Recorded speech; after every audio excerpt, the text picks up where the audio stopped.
ici pour que nous servions la cause meilleure des maîtres. Et ce maître, vous connaissez son nom, c'est la personne de notre Seigneur Jésus-Christ. Et j'ai envie de le dire avec vous en introduction, mais quelle grâce, quel privilège de servir le Seigneur d'une manière ou d'une autre. Pour avoir eu un travail séculier, et maintenant en étant en plein temps au service de Dieu, mais quelle grâce! Nous servons le roi des rois et le Seigneur des seigneurs. Et la Bible dit même le service, c'est-à-dire le simple fait de pouvoir tendre peut-être le verre d'eau au prochain, bien cela, eh bien, le Seigneur s'en rappellera et sera même nous récompenser par rapport à cela. Oui, c'est une grâce, un immense privilège de pouvoir servir Dieu. Et servir Dieu, il faut le dire aussi, revêt une grande importance aux yeux de Dieu. Ce n'est pas pour rien que la Bible nous rappelle que le Seigneur Jésus, lorsqu'il viendra, justement, il viendra faire la différence entre le juste et le méchant. Il viendra faire la différence entre celui qui sert Dieu et celui qui ne le sert pas. Quand je pense que Jésus lui-même a pris même des paraboles tout entières pour parler de la nécessité de mettre au service de Dieu le talent qu'il a mis dans chacun d'entre nous, on comprend que ce sujet est vaste et ô combien important. D'où en retour l'importance de nous pencher sur ce vaste sujet qu'est le fait de servir Dieu. Et aujourd'hui, justement, j'aimerais bien que nous commencions ce thème juste en nous posant une simple question. Quelle est cette question? C'est quoi servir Dieu? En quoi cela consiste? On va juste s'arrêter, c'est une introduction, prenez-le comme vous voulez. C'est simplement répondre à cette question. C'est quoi servir Dieu? En quoi cela consiste? Et puis, donc à cet effet, la Bible nous apporte des éléments, j'ai envie de dire des éléments probants, donc des réponses probantes concernant cette question. Et je voudrais peut-être bien voir 2 ou 3 points avec vous pour répondre à cette question. C'est quoi servir Dieu? En quoi cela consiste? Et pour ce faire, je vous encourage à prendre avec moi juste un verset qui va être pour nous peut-être un texte d'introduction, mais de base aussi, Jean chapitre 12 et le verset 26. On va lire dans la version Louis II, puis peut-être on va la lire dans une autre version. C'est Jésus qui parle et qui dit à ses disciples, Jean chapitre 12 et le verset 26, je vous laisse le temps de pouvoir chercher la référence. Jean chapitre 12 et le verset 26. Jésus dit, si quelqu'un me sert, qu'il me suive. Et là où je suis, là aussi sera mon serviteur. Et il rajoute, si quelqu'un me sert, le Père l'honorera.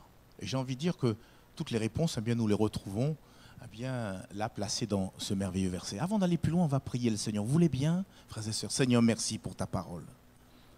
Et toutes les fois où elle vient frapper à la porte de notre cœur, nous voudrions, avec beaucoup de bienveillance et beaucoup de douceur, la recevoir dans nos cœurs.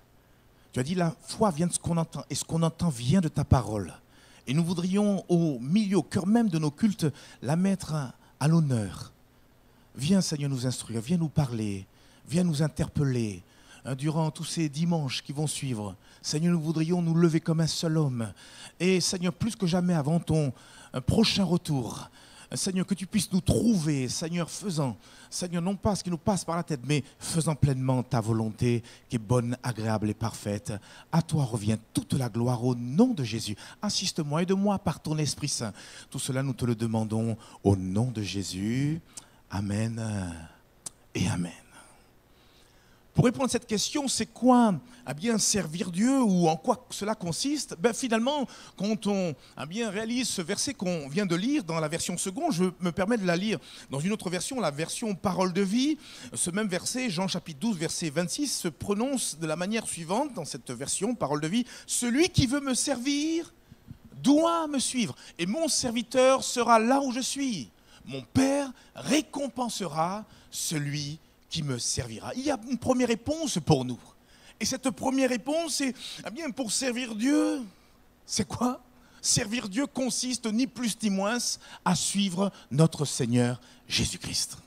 Voilà le premier point. Alors peut-être que certains ne s'attendaient pas à cette réponse.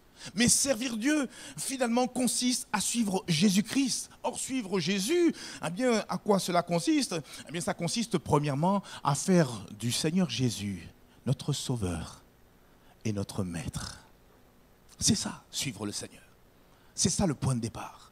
C'est à un moment donné, eh bien, pleinement réaliser que nous étions pécheurs et avoir par la suite expérimenté ce qu'on appelle la repentance. Implorer la grâce de Dieu, confesser nos péchés non pas à des hommes, mais à Dieu, car c'est lui avant tout que nous avons offensé, et réellement demander pardon au Seigneur. Et puis aussi vivre ce qu'on appelle la conversion, car il faut se repentir de ses péchés, et puis après se convertir. Alors certains pourraient dire, mais c'est quoi la différence? Convertir à Dieu, c'est bien prendre la décision de littéralement se détourner de nos mauvaises voies, se détourner de cette ancienne vie sans Dieu, et se tourner littéralement vers Dieu. Même dans le milieu professionnel, on peut parler de conversion. Il y a des gens qui, à l'époque, par exemple, étaient ingénieurs et puis ils sont passés boulangers. Alors certains pourraient dire, mais il est passé du coq à l'âne, il s'est réellement converti. C'est ça la conversion. On ne regarde plus à cette ancienne vie sans Dieu, mais on décide aujourd'hui de s'engager avec Dieu. Et c'est pour cela que la conversion doit être aussi accompagnée par le baptême d'eau. Le baptême d'eau, c'est d'une manière publique où je vais dire, mais Seigneur, ma vie maintenant, elle ne m'appartient plus, elle est à toi. J'étais esclave du péché, on l'a chanté. Mais il ne faudrait pas que ce soit seulement que des chants. Mais c'est des choses que nous avons réalisées. Mais toi, tu es venu et tu m'as sauvé. Tu m'as délivré, alléluia, du péché. Maintenant, ma vie, elle t'appartient. Et devant tous, devant le monde physique, mais devant le monde spirituel, je veux m'engager. Frères et sœurs, est-ce que vous vous rappelez de ce jour où vous avez pris, alléluia, cet engagement avec le Seigneur? Ah, je me rappelle comme si c'était hier, le 17 mai 1987. Je ne vous dirai pas mon âge. Ce que je me rappelle, c'est que l'eau était bien froide. Pourquoi? Parce que ça s'est passé sur l'île de la Martinique.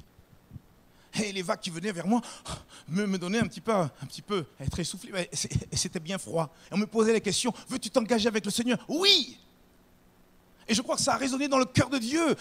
Les anges étaient dans la joie, le Père Céleste. Et à ce moment-là, je suis entré dans la grande famille de Dieu. À ce moment-là, j'ai montré à tous que j'ai décidé de suivre Jésus. Vous connaissez ce petit cœur? Oui, j'ai décidé de suivre Jésus, toujours plus loin, sans jamais reculer. C'est tellement important, se convertir à Dieu, se repentir.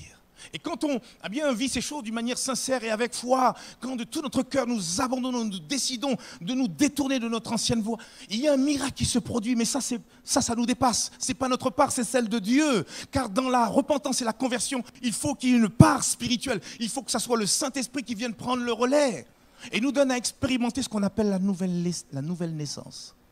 Ça ne s'explique pas, mes amis. Ça se vit. Jésus a dit de toute façon, si vous voulez entrer dans le royaume des cieux, il faut que vous naissiez de nouveau, que vous naissiez d'eau et d'esprit. Il y a un changement qui se passe, on ne comprend pas. J'entends ces témoignages où certaines personnes disent, mais j'avais l'habitude de faire ceci et cela, et du jour au lendemain, il n'y a plus rien. C'est la puissance de la nouvelle naissance. L'Esprit de Dieu nous donne à naître, et à ce moment-là, nous devenons, sur le plan spirituel, des enfants de Dieu. On ne naît pas enfant de Dieu. Et c'est là toute la différence. Nous sommes tous des créatures de Dieu. Même ceux qui sont à l'extérieur sont des créatures de Dieu que Dieu aime. Mais on devient enfant de Dieu. Et on devient enfant de Dieu à quel moment? Lorsque nous acceptons cette lumière qui est venue dans le monde. Et cette lumière, c'est Jésus. C'est lui la lumière du monde. Et comme le dit l'évangile de Jean, au chapitre 1, le verset 12, il nous a dit, mais à tous ceux qui l'ont reçu, à ceux qui ont reçu donc cette lumière, Jésus donc, qui est venu parmi les hommes, à ceux qui croient en son nom, Dieu leur a donné le pouvoir de devenir enfants de Dieu. À un moment donné, on a cette conviction, Dieu lui-même par son esprit nous rappelle au plus profond de nous-mêmes que nous sommes maintenant enfants de Dieu. Est-ce que vous savez que vous êtes enfants de Dieu? Qui reconnaît qu'il est enfant de Dieu? Est-ce que c'est que de mains qui se lèvent? Et combien, mon ami, j'aurais aimé que ta main aussi se lève? Parce que Dieu veut aussi que tu sois enfant de Dieu. Oui, pour suivre le Seigneur, il faut qu'il y ait cette rencontre. Non pas entrer dans une religion, frères et sœurs. On a compris longtemps déjà, que ce n'est pas une question de religion. Mais c'est une question de rencontre avec le Seigneur, de ce changement. Dieu est véritablement réel. Et il veut que nous ne puissions pas rester dans la perdition, dans la condamnation éternelle, mais que nous puissions hériter de la vie éternelle. Et pour cela, il faut qu'on décide de suivre Jésus. Et nous venons de le voir, suivre Jésus, c'est abandonner cette ancienne vie, c'est se convertir à Dieu pour, en retour, alléluia, servir le Dieu vivant et vrai. C'est ce qu'a expérimenté nos amis à l'époque, les chrétiens de la ville de Thessalonique. 1 Thessaloniciens, chapitre 1 et le verset 9. Regardez ce passage et qui, j'ai envie de dire, résume ce que nous venons de voir. 1 Thessaloniciens, chapitre 1 et le verset 9, car on raconte à notre sujet, c'est l'apôtre Paul qui parle, quel accès nous avons eu auprès de vous et comment vous vous êtes convertis à Dieu. On le raconte parce que c'est visible, on le raconte parce que c'est palpable. Je ne peux pas dire je suis converti et puis finalement je n'ai pas évolué, je n'ai pas bougé, il n'y a pas un changement. Et les gens qui nous voient vivre autour peuvent remarquer ce changement. Mais tu as un autre langage, tu as un autre comportement. À commencer par les collègues de travail. Et comment vous êtes convertis à Dieu? En abandonnant les idoles. Toute cette ancienne vie sans Dieu. Cette vie d'égarement pour, la préposition pour, servir le Dieu vivant et vrai. Pour servir. Il faut d'abord passer par la conversion. Il faut d'abord choisir de suivre Jésus avant de prétendre, alléluia, servir Dieu. Et ne vous inquiétez pas, lorsque réellement nous nous convertissons, le Saint-Esprit met dans nos cœurs le désir de pouvoir servir Dieu. Il y a des gens, même instinctivement, automatiquement, dès qu'ils ont donné leur cœur au Seigneur, ils ont eu cette envie de pouvoir être à la disposition du Seigneur et de pouvoir pleinement le servir. Servir Dieu, j'ai envie de dire, est la réponse du vrai croyant face à l'amour que Dieu lui a manifesté en Jésus-Christ. C'est pourquoi je le dis, et ça j'ouvre très rapidement, je fermerai la parenthèse, vouloir servir Dieu sans réellement le connaître, c'est à mon sens un non-sens. Je ne fais pas un jeu de mots. Mais vouloir servir Dieu sans réellement nous convertir, sans réellement avoir une intimité, une relation personnelle avec Dieu, c'est un non-sens. Et je voudrais juste vous le confirmer avec juste un passage de l'Ancien Testament. C'est David, quand il arrive à la fin de sa vie, il appelle à son chevet son fils, l'un de ses fils, Salomon, qui allait prendre sa place en tant que roi. 1 Chroniques, chapitre 28, verset 9. Et regardez le merveilleux conseil que David donne à son fils. Il lui dit, et toi, Salomon, mon fils, connais le Dieu de ton père et sers-le d'un cœur dévoué et d'une âme bien disposée. On peut lire la suite, mais ce qui nous intéresse, c'est ce que nous venons de lire, car l'Éternel sonde tous les cœurs et pénètre tous les desseins et toutes les pensées. Si tu le cherches, il se laissera trouver par toi. Mais si tu l'abandonnes, il te rejettera pour toujours. Mais ce qui nous intéresse, c'est ce que ce papa dit à son fils. Salomon, mon fils, connais le Dieu de ton père. Première chose, connaître le Dieu. Alléluia, vivant et vrai. Et deuxième chose, avec cette conjonction de coordination, et sers-le d'un cœur dévoué. Pour ça que je dis, effectivement, donc première étape, chercher à connaître Dieu, chercher à avoir une relation personnelle avec Dieu. Pleinement, pour résumer, se convertir à Dieu, pour ensuite prétendre le suivre. Le suivre. Et c'est, j'ai envie de le dire, c'est ce que nous devons dire à nos jeunes gens, à nos jeunes hommes, nos jeunes filles, nos adolescents. Pour la plupart, vous avez certainement vos enfants qui ont entendu parler de l'Évangile depuis très jeunes, puis qui ont grandi, mais qui ne sont toujours pas convertis. Et c'est là il faut être patient. Et ne certainement pas mettre la charrue avant les bœufs. Et nous avons besoin de répéter ce qu'a dit David à l'adresse de son propre fils. Connais d'abord le Dieu. Vous savez, il y a ces petits jeunes qui sont pleins d'engouement et c'est bien. Et ils veulent servir Dieu et pleinement s'engager. Mais avant de pouvoir s'engager, mon fils, ma fille, jeune homme, jeune fille, cherche à connaître ce Dieu. Approche-toi de lui et lui s'approchera de toi. Convertis-toi, donne-toi à Jésus-Christ entièrement. Et après, ne t'inquiète pas, le Seigneur lui-même se révélera à toi et te montrera les desseins, les plans, le service auquel il t'appelle, car Dieu veut employer chacun de ses enfants. Vous êtes d'accord avec moi? Il y a un service pour chacun d'entre nous. C'est pour ça qu'on n'a même pas besoin de se jalouser les uns les autres.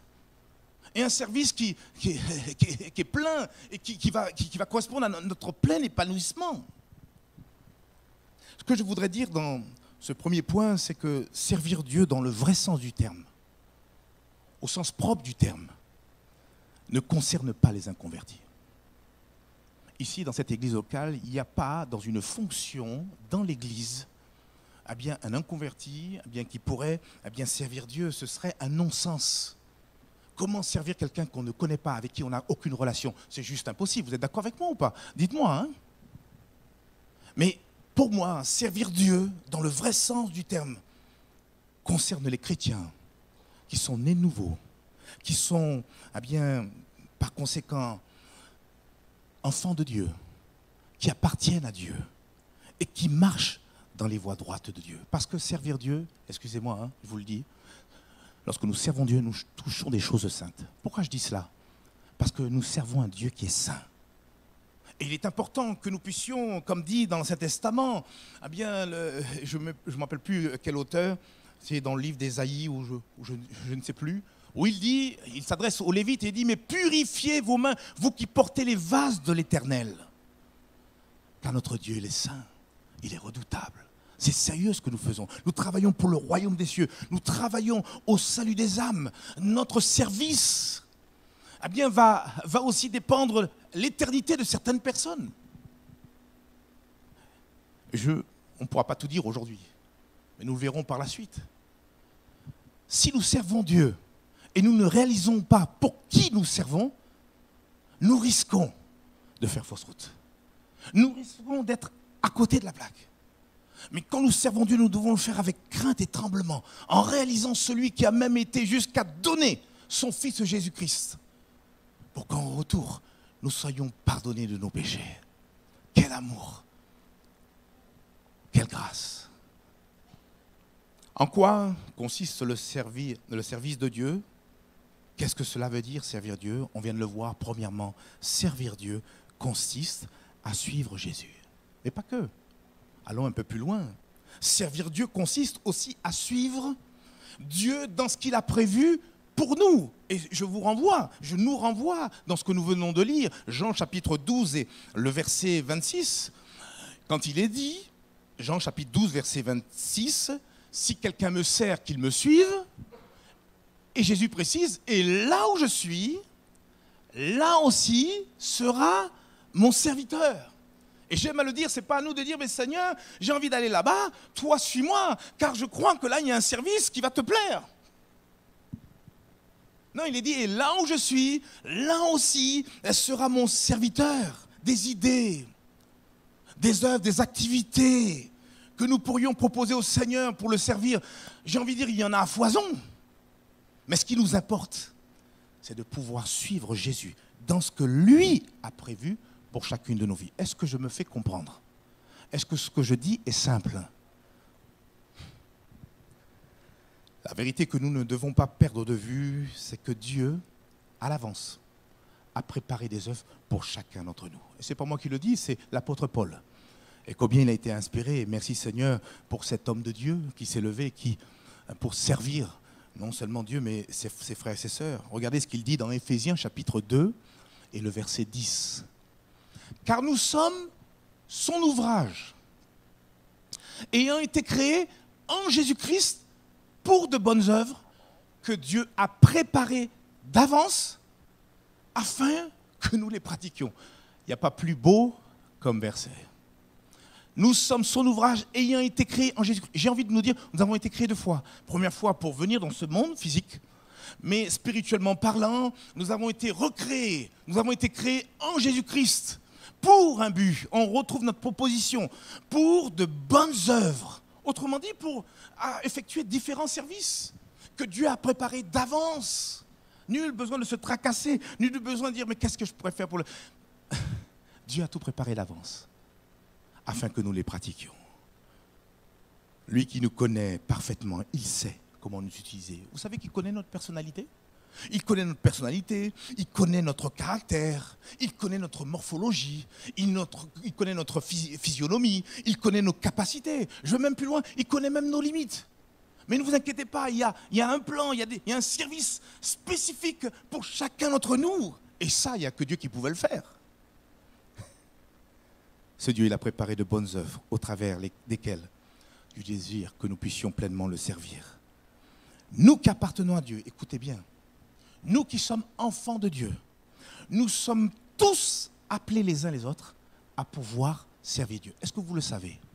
Le serviteur de Dieu, ce n'est pas seulement celui qui monte 2 ou 3 marches et qui est devant vous et qui vous parle. On a compris que nous sommes tous serviteurs de Dieu, on y reviendra. Pour ne pas que quelqu'un ce matin dise « mais moi je m'exclus, attention à cette fausse humilité ». Et on a vite besoin de se mettre à l'œuvre les uns les autres. Je vous donne quelques exemples. J'ai mis là sur mes notes. Certains, par exemple, sont appelés au travers de certains dons, des dons naturels. Et je vais vous donner des exemples pour que ça soit concret. Il y a des personnes qui ont certaines capacités.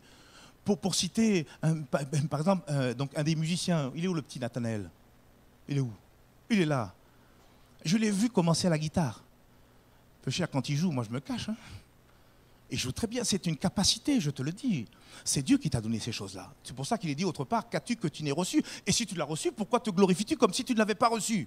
C'est une capacité. Et je peux comprendre que Nathanaël aussi, entre autres, à sa place au niveau de la musique.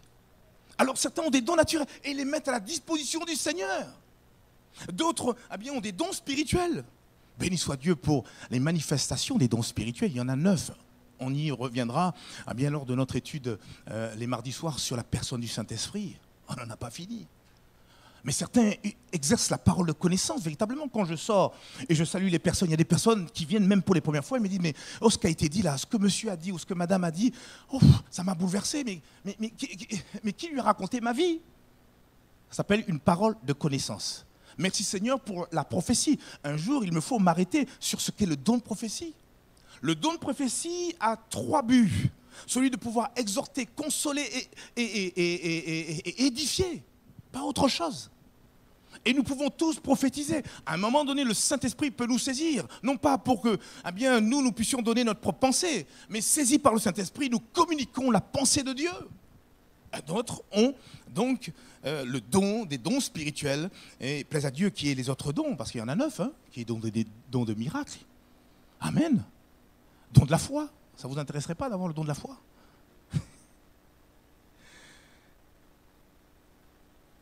D'autres sont appelés à servir Dieu en exerçant un ministère qu'on appelle le ministère don. Vous savez qu'il y en a 5. Allez, aidez-moi. Le premier, c'est le ministère d'apôtre. Le deuxième, tout ça c'est écrit dans la Bible, moi je n'invente rien. Le deuxième, c'est justement le ministère de prophète. Pour la petite histoire, ministère veut dire service. Ne vous prenez pas la tête. Nous avons tous potentiellement le ministère de la réconciliation. Nous sommes tous appelés à servir Dieu. Nous avons tous des ministères. Le troisième ministère, c'est celui de l'évangéliste. Le quatrième, c'est celui de pasteur. Et le cinquième, c'est celui de docteur ou enseignant pour être un peu plus d'époque. Et toutes ces choses, Dieu les donne à qui il veut. Là, on ne choisit pas. C'est Dieu qui appelle. Et il fait comme il veut. Son choix, ce n'est pas à nous de le remettre en cause. Il fait comme il veut, avec qui il veut. Je m'en rends compte. Parce que moi, personnellement, je ne me serais pas choisi. Mais le Seigneur, il sait ce qu'il fait. Ne vous inquiétez pas, il sait ce qu'il fait. Et il n'est jamais surpris de quoi que ce soit. D'autres peuvent être aussi appelés au travers de ministères, on va dire des ministères locaux. Il y a entre autres les anciens, j'en ai 2 à mes côtés, plaise à Dieu qu'il y en ait d'autres. Ils sont là et à mes côtés, ils ont aussi cette capacité de pouvoir prêcher. Ils sont là pour surveiller effectivement également avec moi donc le troupeau et pour l'emmener à être paisible et être fin prêt pour le retour du Seigneur. Mais il y a aussi les ministères de diacres ou de diaconesses. Ça aussi, c'est biblique. Et plaise à Dieu qu'il y ait aussi des diacres et des diaconesses parmi nous. Le chrétien, en tout cas, est appelé à servir Dieu par ses biens et ses libéralités. Et permettez-moi juste quelques instants de parler de notre association culturelle, au travers duquel on peut faire du bien à ceux qui sont dans le besoin. Vous ne le savez pas, mais il y a peut-être, même parmi nous encore ce matin, des personnes qui se posent la question, qu'est-ce qu'ils vont manger à midi ? Et en toute discrétion, j'insiste sur ça, nous sommes là pour répondre à ces différents besoins. Merci Seigneur pour ceux qui continuent à emmener des colis alimentaires. Il y a encore cette semaine, quelqu'un est venu, je tairai le nom. Je le vois, il me regarde et je le vois. Merci pour ce que vous faites. Ça, c'est, on peut servir Dieu par nos libéralités, pour bénir l'œuvre de Dieu, pour encourager, pour, alléluia, que l'œuvre de Dieu puisse aller de l'avant. Nous sommes aussi également appelés à pouvoir, bien, aussi servir Dieu au travers du temps qu'on pourrait mettre à la disposition, au service de nos frères et de nos sœurs. Et là, ça me donne encore à penser, et j'en profite pour remercier tous ceux qui ont aidé à déménager Didier, comme notre amie Leslie. D'ailleurs, pour la petite histoire, j'ai eu de ses nouvelles. Leslie, toute contente, a dit « Je t'en prie, remercie l'Église ». Tout ça, c'est des services. Alors, bien sûr, le pasteur ne l'a pas vu. Alors, peut-être le frère, la sœur ne l'a pas vu. Mais Dieu a inscrit, il a incarné le Seigneur. Je peux vous dire dessus, tout est inscrit. Je ne sais pas comment il fait, ben, il est Dieu. Et il saura nous rappeler même le verre d'eau, tous ces instants. Parce que ce temps que vous avez mis à disposition de votre frère, vous aurez pu l'utiliser pour faire autre chose, quelque chose qui vous plaît. Mais vous avez choisi de servir Dieu au travers de votre temps. Et ça, le Seigneur, il sait peser ces choses. D'ailleurs, il le dit dans le livre d'Hébreux, Hébreux chapitre 6, verset 10. Il dit, car Dieu n'est pas injuste pour oublier votre travail et l'amour que vous avez montré pour son nom, ayant rendu et rendant encore des services aux saints. Dieu n'est pas injuste pour oublier. Vous savez, nous, on peut être amnésique à des moments. On oublie facilement. D'ailleurs, la Bible nous parle qu'on est comme semblable à des auditeurs oublieux. Mais lui, il n'a pas de problème d'amnésie, le Seigneur. Il sait parfaitement. Il pourrait nous parler de nous comme jamais nous avons entendu bien qu'on ait parlé de nous de cette façon-là. Certains chrétiens peuvent servir les desseins de Dieu à travers même leur travail séculier. Et quand je préparais bien ces choses, je pensais à notre ami Joseph, qui, malgré les déboires, les épreuves qu'il a pu traverser, cet homme a été à la bonne place. Et Dieu avait un dessein que par la position qu'il avait, puisqu'il était Premier ministre, on va dire, sur tout le territoire égyptien. Et là, par cette position dans la société, il a pu non seulement secourir sa famille, mais aussi répondre aux desseins de Dieu. Et je pourrais encore comme ça continuer la liste, mais d'une manière générale, le chrétien est appelé à servir Dieu à travers sa vie chrétienne. Lorsque nous prions, ce matin, ceux qui ont prié là, vous avez servi Dieu. Même quand vous l'avez fait intérieurement dans votre cœur, vous avez servi Dieu. En adorant, lorsqu'on loue le Seigneur, certains encore se posent la question, pourquoi on chante? Mais quand je chante, je loue, je sers Dieu. D'ailleurs, à mon sens, le premier service consiste à adorer Dieu. Apprendre à remercier Dieu. Quelqu'un l'a dit, eh bien, si justement, Seigneur, apprends-moi à te remercier jour après jour. Ça commence par cela, le service. On peut également servir Dieu par notre conduite, et nous sommes appelés à servir Dieu par notre comportement, parce que dans tous les cas, c'est soit nous servons les intérêts de Dieu, ou soit nous les desservons de par notre comportement, nos attitudes. On peut aussi servir Dieu lorsqu'on parle de Jésus, lorsqu'on témoigne de lui. On peut le servir à travers différentes activités de l'église locale. Est-ce que nettoyer l'église, est-ce que c'est un service ou pas? Ou est-ce que c'est un sous-service? Frères et sœurs, je peux vous dire que le Seigneur, au-delà même du fait que vous nettoyez, il regarde la manière que vous le faites. Et ce sera compliqué dans le ciel. En tout cas, pas pour Dieu. Mais quelquefois, certains auront des récompenses qui équivaut peut-être juste parce qu'ils se sont appliqués à balayer la maison. Ils auront autant de récompenses que celui qui aura peut-être attiré des milliers d'âmes. Là, c'est le responsable du nettoyage qui a parlé. Frères et sœurs, ne soyons pas surpris parce que le Seigneur regarde au cœur et nous aurons besoin de parler du cœur du serviteur. Tout passe par là. Vous voulez servir Dieu? Dieu va regarder avant tout votre cœur. Dans quelle disposition de cœur vous le faites? Je peux nettoyer, vite fait, allez, paf, je l'ai fait, ma conscience est tranquille. Et je peux le faire avec amour. Je peux le faire en pensant à Dieu. Je peux le faire comme si je nettoyais, comme si c'était chez moi. Et il n'y a que Dieu qui le voit, puisqu'il connaît nos cœurs, nos pensées, il connaît bien nos attitudes. C'est extraordinaire. Et j'ai envie de nous dire, si on est fidèle dans les petites choses, ben le Seigneur, il sera fidèle dans les grandes choses. Il nous rendra, il permettra qu'on sera, il pourra nous confier de grandes choses. excusez-moi, quand on est fidèle dans les petites choses, eh bien lui nous permettra de pouvoir faire aussi de grandes choses. Instruire les enfants, est-ce que c'est un service? Parmi les animateurs, animatrices, on a commencé à faire une annonce à ce niveau. On souhaiterait que des hommes, des femmes, des enfants de Dieu, on l'a dit tout à l'heure, convertis qui suivent le Seigneur, puissent se lever pour instruire les enfants. Et combien cette tâche est aussi importante. Être au vidéoprojecteur, être trésorier ou secrétaire, tout ça, n'est-ce pas des services? Alors, bien sûr, on pourrait continuer la liste, mais je m'arrête là. Quelqu'un pourrait ce matin me dire, mais au final, quel service, Dieu, tu aimerais que je fasse? Et je pense que cette question, elle est pertinente. À un moment donné, il faut qu'on se la pose. Vous savez, quand on est dans le service de Dieu, on n'est plus occupé peut-être à regarder nos propres soucis, nos propres problèmes. On est concentré sur la tâche que Dieu a à notre disposition et a placée pour nous. Alors la question, elle peut être dans l'esprit de plusieurs ce matin. Quel service Dieu désire que je fasse? Je vous encourage à pouvoir vous tenir devant Dieu. Et tout simplement demander à Dieu, comme d'ailleurs l'apôtre Paul l'a fait. Avez-vous remarqué que dès qu'il s'est converti, cet homme, il a posé à Dieu 2 questions. La première question, pour ceux qui la savent, c'est quoi? Comment? Qui es-tu, Seigneur? Et Jésus, lui répond directement, je suis Jésus que tu persécutes. Et la deuxième question, que veux-tu que je fasse? Et cette question, elle est pour moi biblique. Et si vous vous la posez, c'est bien de vous la poser.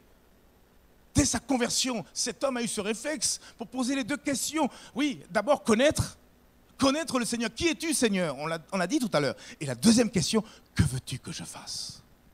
Et croyez-moi, le Seigneur saura pleinement vous répondre. Oui, disons au Seigneur, Seigneur, montre-moi ce que tu veux que je fasse. Ma vie dorénavant, elle t'appartient.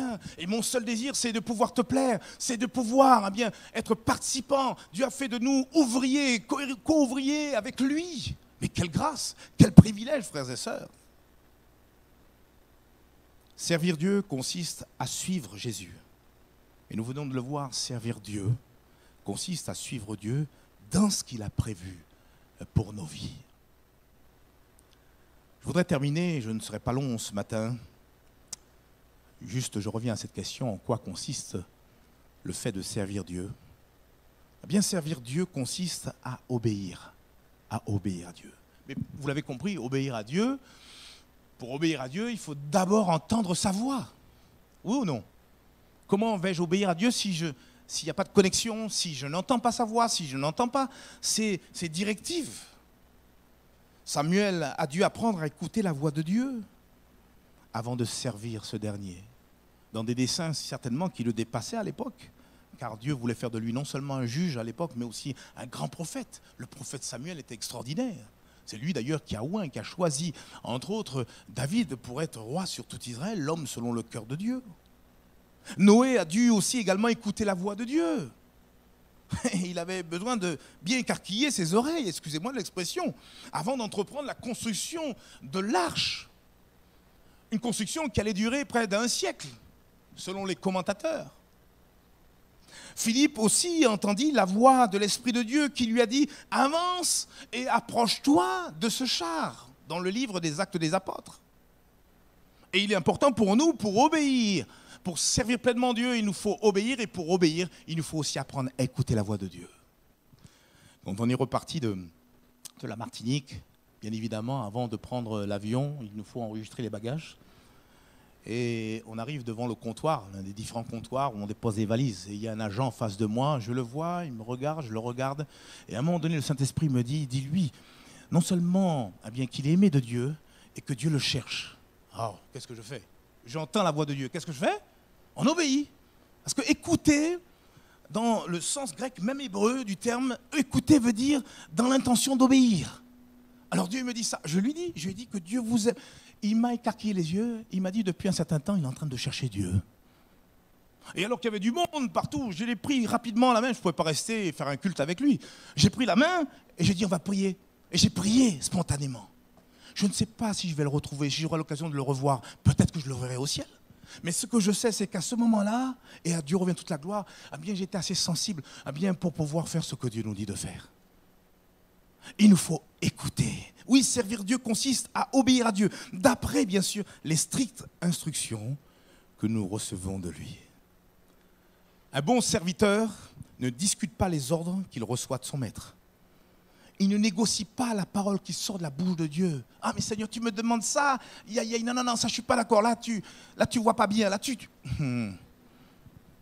No comment.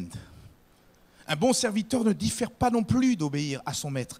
Psaume 119, verset 60, nous dit la chose suivante. Je me hâte. Je ne diffère point d'observer tes commandements.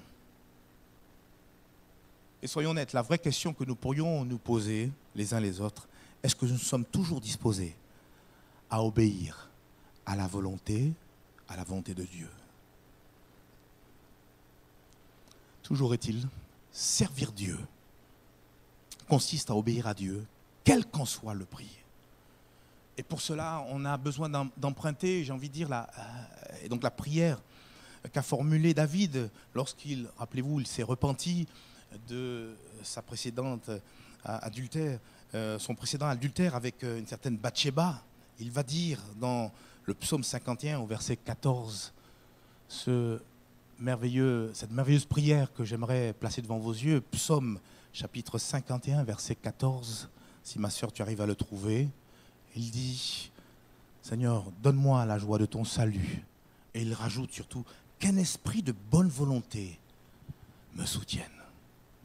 Nous avons besoin d'avoir de la bonne volonté. Seigneur, donne-moi cette bonne volonté pour que je puisse, à l'instant où j'entends ta voix, tout simplement obéir. Frères et sœurs, il y a une part pour chacun d'entre nous. Dieu compte sur l'Église pour que nous puissions être ses bouches, ses oreilles, ses yeux, dans ce monde qui de plus en plus sombre dans le désespoir. Il y a peut-être des personnes, vous savez, et non pas plus tard que quelques jours, il y a une personne qui est venue en détresse. Elle habite donc dans les parages, autour de l'église. Et on voyait bien la détresse dans le cœur de cette personne. Elle m'a dit, venez m'aider. Et je suis parti chez elle et cette personne était en larmes. On a pris le temps de pouvoir prier ensemble. Il y a des besoins qui nous côtoient, on ne le sait même pas. Et on a besoin d'entendre la voix de Dieu. Et pour cela, il faut que nous nous levions, que nous puissions servir. Seigneur, je veux te servir dans ma génération. Et j'aime à le dire parce que c'est une réalité. Moi, je me suis régalé dans ma vie professionnelle. Je ne traînais pas les pieds pour aller au travail. Mais à combien plus forte raison pour servir Dieu, nous voudrions être pleins de zèle, servir Christ avec zèle, avec persévérance, avec passion. Et le Seigneur a besoin par son esprit de renouveler ces choses, afin que nous puissions être ses mains, ses instruments entre ses mains. Amen, frères et sœurs. Que dire en conclusion? Terminons tout simplement en revenant à notre texte d'introduction, Jean chapitre 12 et le verset 26. Nous avons lu, si quelqu'un me sert, qu'il me suive. Deuxièmement, on a vu, si quelqu'un me sert, qu'il me suive. Et là où je suis, là aussi sera mon serviteur. Deuxième point. Et on vient de voir qu'il est important, bien sûr, d'obéir à la voix de Dieu. Mais je note avec vous cette dernière partie de ce verset 26. Si quelqu'un me sert, le Père l'honorera. Dieu notre Père Céleste, et je l'ai dit tout à l'heure, honorera le service que nous aurons effectué pour l'avancement de son royaume. C'est l'apôtre Paul qui l'a dit dans 1 Corinthiens chapitre 15 et le verset 58. Il dit ainsi, mes frères bien-aimés, soyez fermes, inébranlables. Parce que ne vous inquiétez pas, quand le diable, et je ne vais pas lui donner d'importance, mais quand le diable voit que nous nous levons pour le Seigneur, vous comprenez bien, qu'il ne va pas rester les bras croisés, parce que lui, il sait que son temps est compté. Soyez fermes, inébranlables, travaillant de mieux en mieux à l'œuvre du Seigneur, sachant que votre travail ne sera pas vain dans le Seigneur. Et l'apôtre Paul précise bien, travailler de mieux en mieux, pas de plus en plus. Aujourd'hui, même parmi les serviteurs de Dieu, il y a des burn-out. Est-ce que vous savez ça? L'activisme, attention, Dieu n'a jamais demandé l'activisme. Il veut qu'on travaille efficacement. Et à mon sens, servir Dieu de mieux en mieux, avec efficacité, avec zèle, passe par le fait que nous avons besoin d'abord de comprendre que servir Dieu, c'est premièrement suivre Jésus-Christ. Nous avons aussi besoin de comprendre que servir Dieu consiste aussi à suivre Dieu dans ce qu'il a prévu pour nos vies. Et puis enfin, servir Dieu consiste à obéir scrupuleusement à la voix de Dieu. Frères et sœurs, on va travailler à cela. On va travailler pour que l'église de d'Istres puisse se lever comme un seul homme et servir Dieu, chacun à son poste, chacun à sa place, avec un cœur, alléluia, qui va réjouir le cœur du Seigneur, avec une passion, avec un zèle que seul le Saint-Esprit est capable de nous donner, afin que nous soyons inébranlables, fermes jusqu'au retour du Seigneur, parce que le Seigneur, il est à la porte, et heureux celui ou celle que le Seigneur trouvera en train de le servir. Prions ensemble le Seigneur. Merci pour ta parole, Seigneur. Tu veux nous interpeller les uns les autres. Tu veux nous aider à pouvoir nous lever. Car certes, nous l'avons compris, si nous avons été sauvés, c'est aussi pour te suivre. Mais Seigneur, aide-nous avant tout à te suivre, toi. Aide-nous à être au clair concernant notre conversion. Aide-nous à rendre déjà un bon témoignage. Puis aide-nous à être éclairés sur là où tu veux que nous puissions te servir. Aide-nous à être là où tu veux que nous soyons, à notre poste.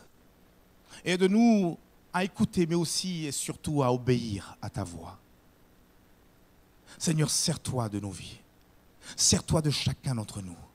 Pardon quand nous nous sommes relâchés. Pardon, Seigneur Père, quand nous avons négligé. Pardon quand, Seigneur Père, nous nous sommes assoupis. Mais tu nous veux nous voir travaillant de mieux en mieux à ton œuvre. Et sans ton Esprit Saint, nous pourrions y arriver.